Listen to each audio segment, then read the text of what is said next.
In today's video, I'm going to teach you how to add voice recording to Google Slides, a particularly useful skill for teachers and marketers who want to bring their presentations to life with engaging audio. First, open your web browser and head over to the Google Slides website. If you're not already logged in, you'll need to sign in to your Google account. This is an important step because it gives you access to all of your files and the ability to create new presentations.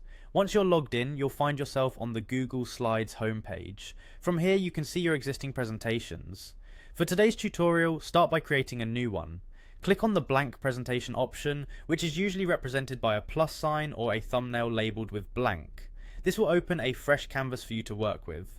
Now that you have your blank presentation open, it's time to add some audio. This feature is especially useful for creating rich multimedia experiences. To begin, navigate to the top menu and click on Insert. This button is key because it allows you to add a variety of elements to your slides, such as images, charts, and of course audio. After clicking on Insert, look for the option that says Audio. Selecting this will open a new window where you can either upload an audio file or choose one from your Google Drive.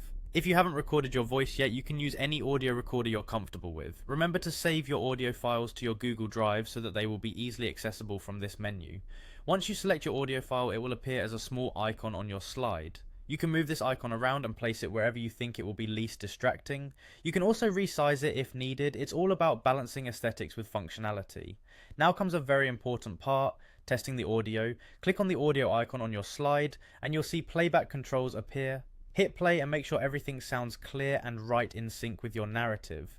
You now have the option to fine-tune things like volume and playback mode in the Format Options panel. This panel usually appears on the right side of the screen when you click on the audio icon. For instance, you might want to adjust the volume settings, which can be crucial if you plan to present in a large room or share the slide deck with someone who will need to listen on different devices. And that's it, you're ready to add a personalized touch to your presentations with audio. Use this feature to narrate complex slides, provide additional context, or simply to engage your audience more deeply. Whether you're a teacher looking to make educational content more digestible or a marketer aiming to make a strong impact, adding voice recordings to your Google Slides can bring a dynamic element to your presentations.